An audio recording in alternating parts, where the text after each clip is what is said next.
అప్పుల బాధలు వెంటాడుతున్నాయా? అయితే 6 JVR వారి జాతిరత్నాలు ధరించండి. హాయ్, వెల్కమ్ టు మనం టీవీ. నేను మీ మనోజ్. ఐబొమ్మ రవి అరెస్ట్ తర్వాత ఆయనకి ప్రజల్లో, సామాన్యుల్లో పర్టికులర్గా అనూహ్యంగా మద్దతు పెరిగింది. అసలు ఆయన అరెస్ట్ చేయడం ఏంటి, ఆయన్ని ఎలాగైనా బయటకు తీసుకొస్తాం, కొంతమంది లాయర్లు బయటికి రావడం. సో ఇటేమో కొంతమంది ఎవరైతే బడా నిర్మాతలు ఉంటారో, సో కాల్డ్ స్టార్ ప్రొడ్యూసర్స్, అలాంటి వాళ్ళు ఎన్కౌంటర్ చేయాలని చెప్పి హితవులు పలకడం. సో ఇలాంటి నేపథ్యంలో ఐబొమ్మ మళ్ళీ వచ్చింది. నిజంగా ఐబొమ్మ రవిని ఎన్కౌంటర్ చేయాలా, వాళ్ళ తండ్రి చెప్తున్నట్టుగా, లేదు ప్రజలు కోరుకుంటున్నట్టుగా అతను బదిలేయాలా? మాట్లాడదాం. మనతో పాటు చలసాని శ్రీనివాసరావు గారు ఉన్నారు. నమస్కారం సార్. నమస్కారం, అందరూ నమస్కారం. ఎలా ఉన్నారు సార్? పర్లేదండి. మొన్నే విజయవాడలో సమావేశం జరిగింది ఎస్ఆర్కి వ్యతిరేకంగా. అలాగే అక్కడ హక్కుల విషయంలో కూడా ఖచ్చితంగా మాట్లాడుతున్నాం. మా పోరాటం మీద కొనసాగుతుంది. పర్టికులర్గా ఐబొమ్మ రవి విషయానికి వస్తే సామాన్యుల్లో ఒక పాజిటివ్ వైబ్ సార్. అంటే ఇప్పటిదాకా కనీసం ఎవరు అరెస్ట్ అయినా సరే, సో కాల్డ్ కొంతమంది ఆర్థిక నేరగాళ్ళు అంటున్నారు, కొంతమంది పైరసీలు చేశారు కాబట్టి ఎన్కౌంటర్ చేయాలంటున్నారు. ఎవరన్నీ అలిగేషన్ చేసినా సామాన్యులు మాత్రం అలాంటి ఆయన్ని ఏం చేయకూడదు, అసలు ఎందుకు అరెస్ట్ చేశారు అని చెప్పి వాళ్ళందరూ ఇన్స్టా వేదికగా, ఇంకా ఫేస్బుక్లు, యూట్యూబ్లు అని చెప్పి వాళ్ళు కామెంట్స్ పెడుతున్న పరిస్థితి. ఎలా చూడొచ్చు అంటారు దీన్ని? మొట్టమొదటిగా అతను నేరం చేశాడు, తప్పు చేశాడు, పోలీసులకు ఛాలెంజ్ విసిరాడు. ధైర్యంగా దమ్ముండి పోలీసులు వెంటాడారు, పట్టుకున్నారు, బోన్లోకి ఎక్కిస్తున్నారు. వీఆర్ అప్రిషియేటింగ్ మన పోలీసులకి వాళ్ళ hats off. No second thought in that. First and foremost. తర్వాత ఆయన అరెస్ట్ చేయగానే మహామహులందరూ, సినిమా పెద్దలందరూ బులబెలబెలబెలమని వచ్చారు, పిలుచుంటారేమో. వచ్చేసి ఒక ఆయన అంటాడు, ఏదో వీరప్పన్ని సంకెళ్ళేసి వీరపాండే కట్టబొమ్మని ఊగుతూ ఉంటాడు సార్, ఏది తీసుకొచ్చినట్టు, ఒసామా బిన్ లాడెన్ని బంధించినట్టు, దావూద్ ఇబ్రహీం దేశాన్ని తీసుకొచ్చినట్టు, వీళ్ళు ఏదో దానికి సహకరించి వీళ్ళే వాళ్ళని అష్టదిగ్బంధం చేసి సినిమా నటులందరూ వచ్చేసినట్టు. నాకు అర్థం కావట్లేదండి ఇది. ఇంకొక ఆయన లేచి మాట్లాడతారు, మా సినిమా పోవటానికి కారణం ఇదేనంట. ఇప్పుడు ఆ వారి సినిమాను హరిహర విలమల్లో లేదా గేమ్ చేసిన అన్ని సినిమాలు పోవడానికి ఐబొమ్మ, సర్వపాపాల భైరవుడు ఈ ఐబొమ్మ రవి. ఏంటండి ఇది? నాకు అర్థం కాదు. కామెడీగా ఉంది ఇది. అసలు నేను చేసింది నేరమే, ఇంకా పాపాలన్నీ ఆయన. 11,000 కోట్లు నష్టం అంట. ఈ గాల్లో సినిమాలు 100 కోట్లు కలెక్షన్ చేరుకుంది అంటారు కదా, తీరా చూస్తే ట్యాక్స్ కట్టేది ₹10 ఉంటుంది, ఇన్కమ్ ట్యాక్స్. చెప్తున్నానండి. అంటే ఏంటి, ఊరినే ఈ లెక్కలేయటం, కాకి లెక్కలు. 11,000 అది 22-21 సినిమాలు ఉన్నాయనేది పోలీసులు చెప్పింది కరెక్టే ఉంటుంది. No second thought. వీళ్ళ ఈ నోషనల్ పోవటం ఏంటి, మొత్తం అంతా ఆమె పడేయటం అని ఎవరో తెలియదండి. సరే, ఇంట్లో ఒకటి ప్రాబ్లం, మనుషులు మారటానికి, తప్పు కావటానికి అనేక కారణాలు ఉంటాయి. మంచిగా పెంచిన వాళ్ళ తల్లిగారి మీద తండ్రి క్రిమినల్ మైండ్, తల్లిది అందుకని ఇదే వచ్చిందని తండ్రి చెప్పటం, ఒక మతాంతర వివాహం, ఒక మతాన్ని బాగా విశ్వసించే వాళ్ళని పెళ్లి చేసుకుంటాం, ఉన్నత దాంట్లో ఉన్నట్టు ఫారిన్లో ఈయనని హేళన చేసినట్టు రావటం, ఈ 2 వార్తలు వస్తున్నాయి బయటికి. అపార్ట్ ఫ్రమ్ దట్ అది వ్యక్తిగత విషయాలు. ఇక సమాజ హితానికి వస్తే మీరు అన్నట్టు హీరోవర్షిప్ వచ్చేసిందండి. అవును. ఎందుకంటే కోపం. ఒక కదిరిబాబు ఒకటి రాస్తాడు, అమెరికా సద్దాం హుస్సేన్ గొడవ జరుగుతున్నప్పుడు ఒక దుర్మార్గుడైన జమీందారు, దురఘాతాలు చేస్తున్న జమీందార్ని ఎదుర్కొనడానికి ఒక బందిపోటు బయలుదేరాడంట. పల్లె యువతి దుర్మార్గుడైన జమీందార్ని ఎదుర్కొనడానికి ఒక పల్లె యువకుని ప్రేమించిందంట. ఇది చాలా అద్భుతమైన వర్ణన. ఈ సినిమాలండి జాగీర్లా కొంతమందిది, వందల మంది, వేలాది మంది టాలెంట్ ఉన్న వాళ్ళని తొక్కేసారు. ఇప్పుడు 10 సినిమాలు తొక్కేసారు చూసారా, అలా తొక్కేసింది. వీళ్ళు సుభాషితాలు చెప్తారా అని అందరూ అంటలేదు. కొంతమంది డెఫినెట్గా సేవ చేసేవాళ్ళు ఉన్నారు. మా మిత్రులు, పెద్దలు, దాసనారాయణరావు గారు మేస్త్రి అని అందరూ అనేవారు. ఏ కష్టం వచ్చినా సినిమా కార్యక్రమం నిజాయితీగా నిలబడేవాడు. అలాంటి వాళ్ళ గురించి మిగతా కొంతమంది ఉన్నారు, మిగతా వాళ్ళ గురించి మాట్లాడను. వీళ్ళందరూ సోకాల్డ్ అండి. వీళ్ళకి సినిమా ఫ్యాన్స్ బేస్ తయారు చేసుకుంటారు, కులాల బేస్. ఈ కుల గజ్జి, మత పిచ్చి, ఆర్యసనాతనవాదం గొప్పదంటారు వీళ్ళకి తెలియకుండా చెప్తున్నాను. దీన్ని అమెరికా దేశాలకు ఎక్స్పోర్ట్ చేస్తారు. మామూలుగా సినిమా దేశాలకి కులగజ్జిని ఎక్స్పోర్ట్ చేస్తారు. అందరు సినిమా వాళ్ళు అంటే కాదు, బయట మాత్రం వీళ్ళకి ఎందుకు చెప్తే, వీళ్ళు మాత్రం కులాలు ఉండవు. డబ్బులు ఉన్నవాళ్ళు కానీ డబ్బులు ఎలా ఉన్నా బాగా చేసుకుంటారు పెళ్ళిళ్ళు, అంటే సంబంధాలు కలుపుకుంటారు. కిందకు వచ్చేటట్టు కులాలు, వెరీ అన్ఫార్చునేట్ ఈ గజ్జి. ఇది వ్యాపించి ఇవాళ కుటుంబాలు ఫ్యామిలీ ప్యాకేజీలు. వీళ్ళే హీరోలు, వీళ్ళే హీరోయిన్లు, వీళ్ళే మ్యూజిక్ డైరెక్టర్లు, వీళ్ళే డిజైనర్లు, అన్నీ వీళ్ళే. సామాన్యులు అక్కర్లేదండి.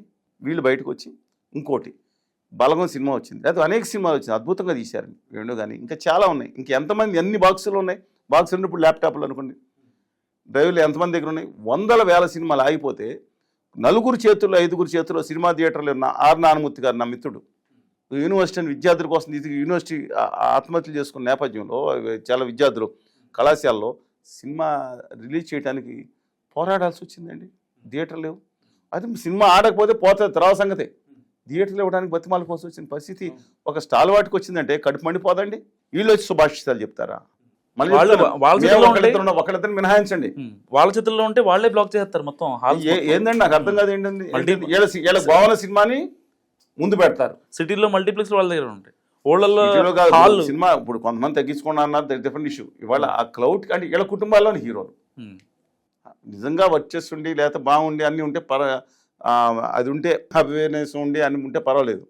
కానీ తొక్కేయటం మిగతా వాళ్ళు నచ్చకపోతే వాడు అయిపోయినట్టు మటాష్ చచ్చిపోతాడే కాడు, బతకడు. నేను జోక్ చేయట్లేదండి, చాలా బాధగా ఉంటుంది. వీళ్ళు వచ్చి చాలా బాధ. రెండోది అతను చేసింది ఐబొమ్మ రవి ఎవరో తెలియదు, అతను చేసింది తప్పే, నేరమే. కానీ సినిమాకి బెనిఫిట్ షోలు ఎవడికి బెనిఫిట్ అండి. మళ్ళీ ఎవడికి బెనిఫిట్ అంటున్నా. సామాన్య యుద్ధ కళాకారుల కోసమా, పేద విద్యార్థుల కోసమా, లేకపోతే వరద బాధితుల కోసమా, లేకపోతే ప్రత్యేక విభజన హామీలో చనిపోయిన వాళ్ళ కోసం, లేకపోతే సమైక్యాంధ్ర చనిపోయిన వాళ్ళ కోసం, తెలంగాణ ఉద్యమం చనిపోయిన వాళ్ళ కోసమా, ఎవరి కోసం వీళ్ళు చేసేది? రైతుల కోసమా? ఈ హీరోకి 10 కోట్లు 20 కోట్లు 50 కోట్లు 100 కోట్లు 200 కోట్లు. నేను మళ్ళీ చెప్తున్నాను, బాగా ఇండస్ట్రీని శాసిస్తున్నామని అనుకుని ఏళ్ళ దేవుళ్ళుగా రూపాంతరం చెందుకున్న వాళ్ళకి ఒకళ్ళకి దానికి సేవని కోటింగ్ తొడిగి ఇలాంటి వాళ్ళ గురించి నేను మాట్లాడుతున్నాను, మిగతా వాళ్ళ గురించి మాట్లాడుతున్నాను.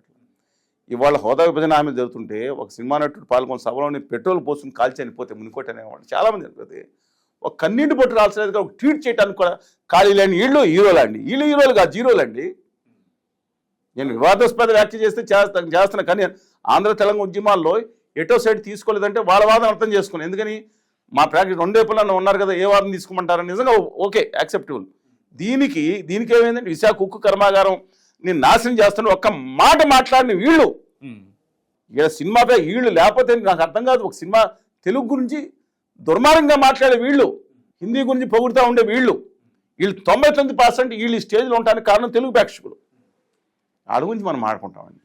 అందుకని ఎంత దుర్మార్గంగా బెనిఫిట్ షోలు టికెట్ 800, 700, 500 మామూలు టికెట్లు పెట్టుకుని చూస్తారంటే వీళ్ళు ఒక ఏళ్ళ లాజిక్ ఉంది.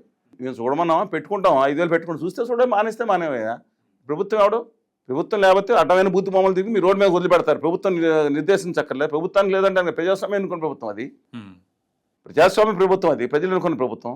అందువల్ల నేను స్పష్టంగా చెప్తున్నానండి, ఆ రవి అనేది మధ్యతరగతి వాళ్ళకి అసలు సినిమాలకు వెళ్తే ఇంకోటి చెప్తున్నాను, మీరు వెళ్ళుంటారు సినిమాకి 20 రూపాయలు బయట 10 రూపాయలు 15 రూపాయలు లాభం వేసుకుని పాప్కార్న్ అమ్ముతాడు. సినిమా హాల్ ఎంత పెడుతున్నారండి ఐమాక్స్ చెప్పండి మీరు? సరదాగా భార్య పిల్లలు మీరు మీకు 2 పిల్లలు అనుకోండి. నాకు 2 పిల్లలు కాదు కదా, ముగ్గురు ఎవరో ఆ పిల్లల్ని తీసుకుని వెళ్ళారనుకోండి సినిమాలకి, వాళ్ళు నానా పాప్కార్న్ అంటారు. మీ ఆవిడేమో కొనపోతే 700 పెడతాడు, చేతకాని అడిగిన చూస్తాం. ఇది ఎమోషనల్ బ్లాక్మెయిల్ నిజంగా. అవును, సరదాగా ఒక్కళ్ళు వెళ్తేనే బేసిక్ వాసన కొడతా ఉంటాయి. 170 రూపీస్ పెట్టి ఆన్లైన్ లో రేట్లు చూపిస్తారు, ఏది పాప్కార్న్ అని చెప్పి. అక్కడికి వెళ్తే బేసిక్ ప్యాక్ ఉండదు, మినిమం 499. కుటుంబంలో వెళ్తే ఎలాంటి పరిస్థితి అండి ఇది? అవును. అందువల్ల కొన్ని సినిమాలు ఆటలేదంటే ఎవడు చేద్దానంటే కృష్ణ గారు ఉన్నారు, హీరో కృష్ణ గారు. ఆయన ఏం చేశాడు? ఎన్ని సినిమాలు, సంవత్సరం 18 సినిమాలు చేశాడు ఆయన.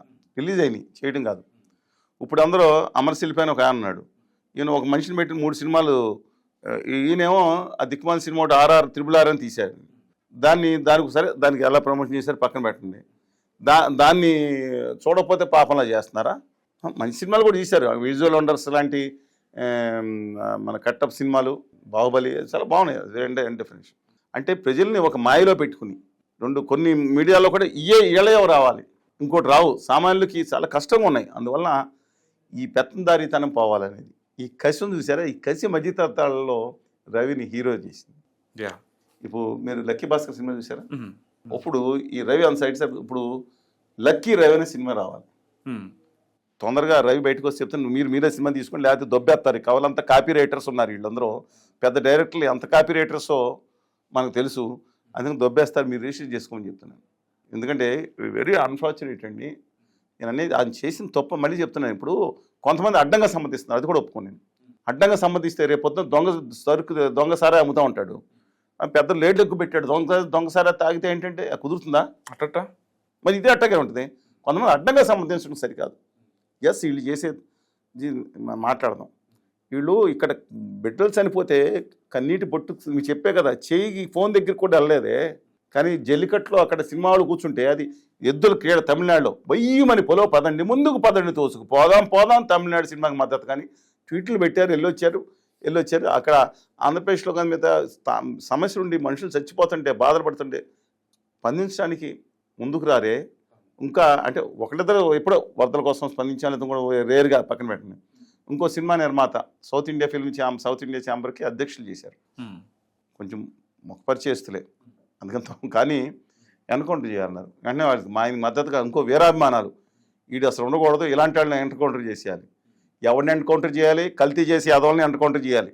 చెప్తున్నానండి, ఇవాళ మీరు అన్నం కూడా బియ్యంలోను మిగతా కూడా కల్తీ చేస్తా, పప్పుల్లో కల్తీ చేస్తా, కారంలో కల్తీ చేస్తా, పాలల్లో యూరియాకే చేసే దిక్కుమాల నాసి దగులు బ్యాచ్ని వీళ్ళని ఎన్కౌంటర్ చేయాలి. హత్య చేసినాడు అండి ఒకసారి మర్డర్ చేస్తాడు అయిపోద్ది. వీళ్ళు కొన్ని వేల కోట్ల స్కామ్లు చేసిన కాదు, హత్య చేసినాడు ఆర్థిక నేరం కాదండి, పోనీ స్కామ్. ఇప్పుడు అదే అంటున్నారు కదా 30 కోట్లు వెనకేసాడు. 30 కోట్ల మీరు మామూలుగా ఉన్నారా మీ యూట్యూబ్లో వాళ్ళు? బెట్టింగ్ 500 1000 కోట్లు తెలుసా మీకు? 3,000 ఏంటంటే సంపాదించి గవర్నమెంట్ అధికారులు ఇచ్చింది ఏంటి? పోలీస్ అధికారులు ఇచ్చింది. ఇంతకుముందు 5 లక్షలు వచ్చేది, దీని మీద ఐబొమ్మ పెట్టడం అతనికి వచ్చేది లేదు. పైగా అది ఎవరిని ఇవ్వడానికి డబ్బులు కూడా ఇవ్వాలి కదా, తీసి ఇవ్వడానికి చేయడానికి కూడా. అతనికి వచ్చేది బెట్టింగ్ యాప్లు పక్కన దాంట్లో ఉండటం వల్ల వాళ్ళ నుంచి ఆదాయం నెలకు 5-10 లక్షలు 15 లక్షల దాకా వస్తుంది. యూట్యూబ్లో పెట్టుకున్నా వస్తుంది, అది వేరే సంగతి. కానీ నేను చెప్తున్నానండి, అదొక వేల కోట్లకు వెళ్ళిపోయాడు అంటాడు. ఏంటండి, పోనీ వెళ్తే వెళ్ళాడు, చేసిన తప్పే పనే. 50 లక్షల మంది యొక్క ప్రమాదం ఉంది. మీరు జొమాటో వాడతారా? స్విగ్గీ వాడతారా? మీ కస్టమర్స్ వాళ్ళ దగ్గర కూడా 5 కోట్ల మంది ఉంది. ఇవ్వట్లేదు వాళ్ళు, ఇవ్వడం తప్పే. ఇప్పుడు కొత్త చట్టం ప్రయోగించారంట ఆయన మీద నిన్న, మొన్న చట్టం కాకుండా నిన్న 24 hours అయింది, కొత్త సెక్షన్ ఆయన మీద పెట్టారు. ఇంకా 4 సెక్షన్లు పెట్టాను. వాళ్ళు చెప్తాను ఇప్పుడు ఇది ఒకటే దొరికిందా? నేను 10 ఏళ్ల క్రితం మా డ్రైవర్ ఉంటే, సార్ ఏదో ఇలాంటిది ఏదో మూవీ ఏదో దాంట్లో చూస్తాను, చూడకూడదే అన్న. అని తీసుకుని మామూలు దాంట్లో చూడవే, డిజిటల్ దీంట్లో చూసుకోండి అన్నాను. కానీ వాళ్ళకి అర్థం, వాళ్ళకి ఎందుకు చూడకూడదు పైరసీ ఏదండి, చూడకూడదు. ఆయన ఇస్తున్నప్పుడు చేయకూడదు అనేది. ఎందుకంటే సినిమా పరిశ్రమతో కొంత సంబంధం ఉంది. అంటే 2 రాష్ట్రాలు అతిపెద్ద మూవీ థియేటర్స్ ఒక దాంట్లో పార్ట్నర్గా ఉండేవాళ్ళం. కొండవీటి సింహ లాంటి సినిమాల దగ్గర అనేక సినిమాలకి రైట్స్ ఓనర్స్ ఉన్నారు మా కుటుంబం. అందుకని పైగా పాలకొల నుంచి వచ్చాను. కళలకు పుట్టినిల్లు మా ఊరు. దాసనారాయణరావు గారు, గౌటాంకృష్ణ గారు, ఎస్ఎస్ గారు, పిన్సిటి రవి గారు, రాంబాబు గారు, మన రేలంగి నరసింహరావు గారు, ఎంతమంది చెప్పనండి, ఒక బ్రహ్మాండ డైరెక్టర్లు. అందరూ ఒకళ్ళు హాస్పిటల్ పుట్టారు. రాంబాబు గారు, అమ్మగారు first aid director west Godavari. సరే చెప్తున్నాను, అలాగా ఆ పరిశ్రమతో అనుభవం ఉంది, ఆ కళలతో అనుభవం ఉంది. దాంట్లో పార్టిసిపేట్ చేశాను. డెఫినెట్గా కళాకారులను అవమానించే విధంగా, బయట ఉంచోబెట్టే విధంగా బ్రహ్మాండమైన లిరిక్స్ రాస్తారు. కానీ కొంతమంది మాత్రమే, పుట్టుకతో ఉన్నతంగా ఉన్న వాళ్ళు మాత్రమే లిరిక్స్ రాయాలా? ఎవరు రూల్ పెట్టారండి? పల్లెల్లో వెళ్ళండి, కరీంనగర్ పల్లెలోకి వెళ్ళండి, నెల్లూరు వెళ్ళండి, శ్రీకాకుళం వెళ్ళండి, జానపద సాహిత్యం అద్భుతంగా ఉంది. అక్కర్లేదా? అంటే అమలాపురం రాసుకోవాలా? ఏంటంటే నాకు అర్థం కాదు. Absolutely not correct. అది తాడిద పీడిత వర్గానికి కానీ వీళ్ళు ఎవరో పనిచేయలేదని నా అభిప్రాయం. థ్యాంక్ యూ శ్రీనివాస్ గారు. సో ఇది చలసాని శ్రీనివాస్ గారి అనాలిసిస్. మీరేమనుకుంటున్నారో ఆయన అభిప్రాయంపై మస్ట్గా కామెంట్ చేయండి. చూస్తూనే ఉండండి మనం టీవీ.